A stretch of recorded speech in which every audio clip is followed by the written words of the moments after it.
Happy friends, in this card making tutorial, I'm going to be showing you how I made this happy birthday card that features a mix of hot foiling and some ink blending with stencils as well.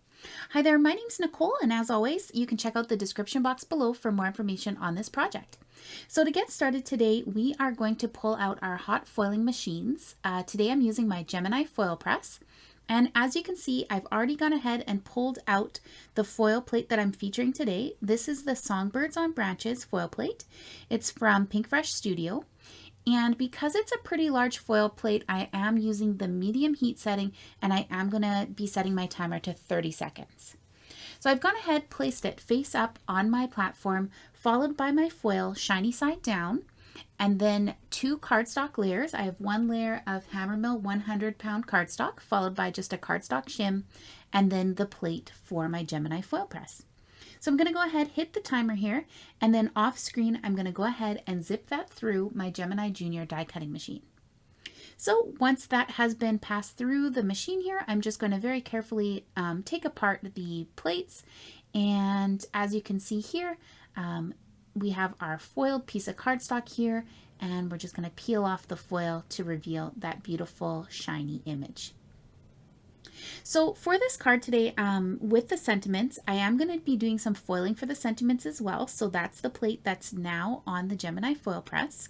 This is the brushed sentiments foil plate from Pinkfresh Studio as well. And it's a 2-part foil plate kind of set. The happy is actually on one plate and birthday is on the other. So I will need to go ahead and foil both of the plates. So I'm just going to go ahead, make the exact same sandwich here for my Gemini Junior machine here, zip that through the die cutting machine, and then here we will peel and reveal our first sentiment.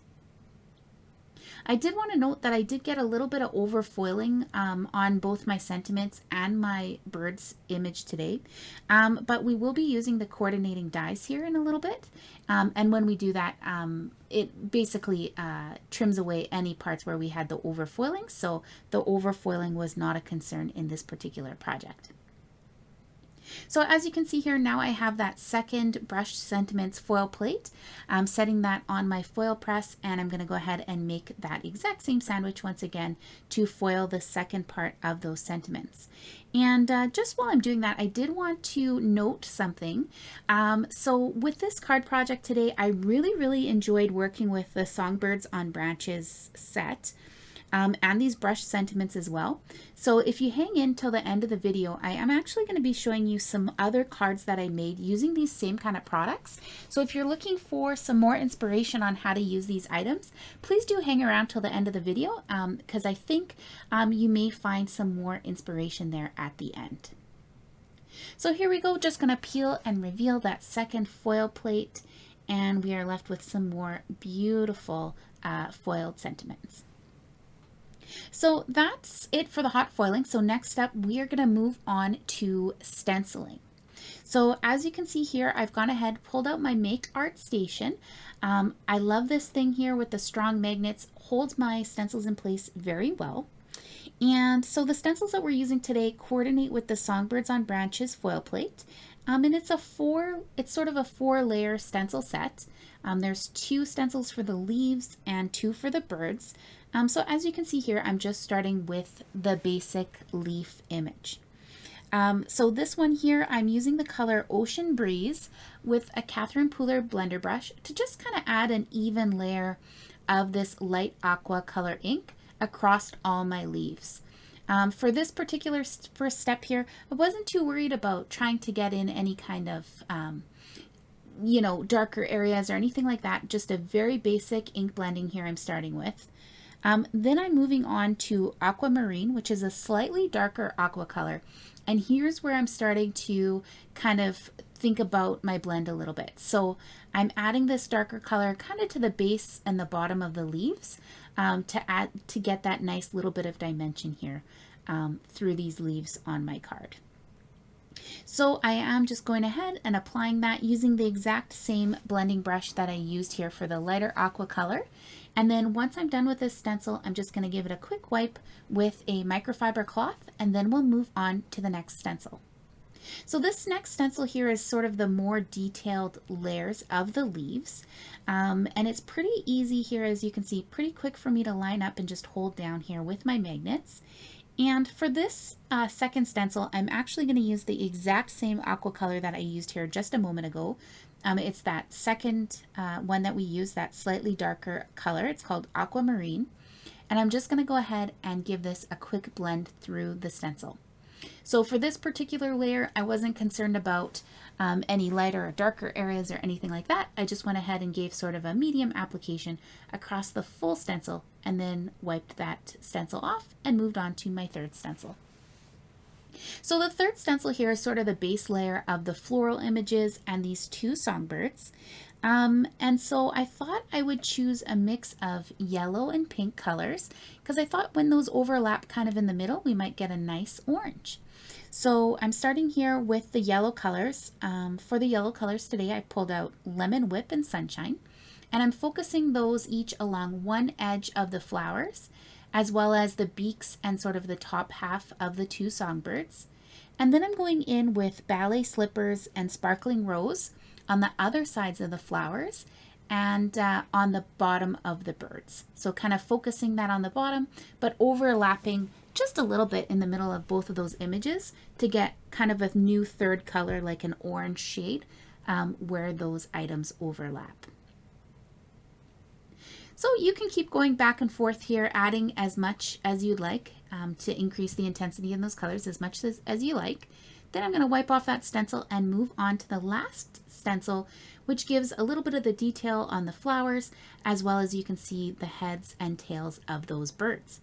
So once again, I'm starting with the yellow inks and focusing those pretty much over the same areas where I had used the yellow ink the first time, just to kind of making that a little more intense than the first layer. Then I'm going to go ahead, clean off my stencil with a microfiber cloth, and then switch to my pink ink blending brush and go ahead and add some of the Sparkling Rose on top of those items again. So once again, just adding that on top of the lighter pink flower portions, as well as making the tails of those birds a little bit more intense color. So I'm going to wipe off that stencil there, and now you can see that we're left with this beautiful colored image with that gorgeous gold foiled accents. So we're not quite done with the ink blending yet. As you can see here, I've just gone ahead and trimmed down a piece of cardstock. This is trimmed down to 4 by 6 inches. And the reason for that is the final card today is actually going to be a 5 by 7 card. I went with a slightly larger size card because I felt like in order to fit the large happy birthday sentiment on there, and both of those birds as well, that it just would look a little bit better on a slightly large card. Otherwise it might look a little bit cramped with all the things I wanted to put on there. So anyways, I just went ahead and inked around the edges using the same Ocean Breeze and Aquamarine colors that I used for the leaves a few moments ago, and leaving the inside, fading to the inside, leaving it kind of white. So as you can see here, I've gone ahead, lined up the coordinating dies, and then off screen I did zip those all through my die cutting machine. So next up here, I'm going to start assembling the layer here of my card. So I've gone ahead and pulled out those die cut leaves and birds, and I'm going ahead and just adhering those directly onto that 4 by 6 ink blended panel using some liquid glue. The liquid glue that I'm using today is the Barely Art liquid glue, and the reason I'm using this one is because it does have that precision tip on there. I do have the precision tip for it, so I find that really nice for kind of trying to get into all those little leaves and little delicate elements here on these die cuts. So I just wanted to take a moment to kind of talk about the placement of these items. So because my happy birthday sentiment is quite large, I did try to keep those two birds there kind of tucked towards the left side to leave as much room for my sentiment as possible. And also I did try to have a bunch of the leaves kind of hanging off the edge of the card panel. I like when the leaves and branches tuck off the edge of the card panel so that it looks kind of more continuous, and I didn't want it to look like, you know, these branches were just kind of floating in the sky. but kind of letting them hang off the panel a little bit just makes it look a little bit more grounded. So I did go ahead here and just trim off a few of those little leaves off the edges so that I could kind of tuck them in elsewhere and get the most use out of all of those beautiful die cut images. So I'm just kind of puzzle piecing those in wherever there was empty spaces. Then I'm going to flip my card over and just trim off all of the edges that are hanging off of this 4x6 panel. So once I've gone ahead and trimmed off those edges, I'm going to move on to the next phase of adhering my card together, and that's going to be adding this foam tape to the back of my card panel. So I have just a pretty large piece of foam tape there, adding that to the back of that card panel. And now I'm just going to stick that down to my 5x7 card base. This card base here I've already pre-cut and scored to be 5x7. And so I'm just going to go ahead and stick that down with the foam tape. And then last but not least, I'm just going to go ahead and add on my happy birthday sentiment. Off screen, I did go ahead and add just a couple white die cut layers behind these happy birthdays, just to kind of pop them up and give them a little bit of dimension so they stand up from the background here just a little bit. And then once again, I'm just going to adhere those down using some more of that liquid glue. So that's it for this beauty. She's all done, but as promised, I did want to show you some of the other cards so that you get some more crafty inspiration. So this next card that I'm showing you here is a 5x7 card as well that I just tucked in the congrats word die with these two songbirds.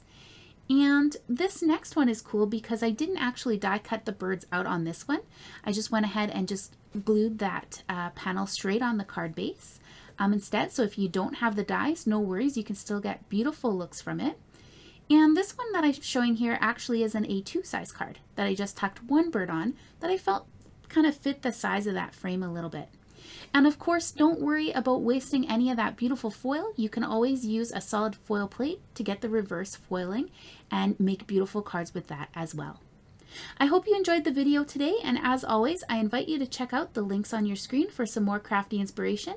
And until next time, I hope you are keeping it crafty. Bye!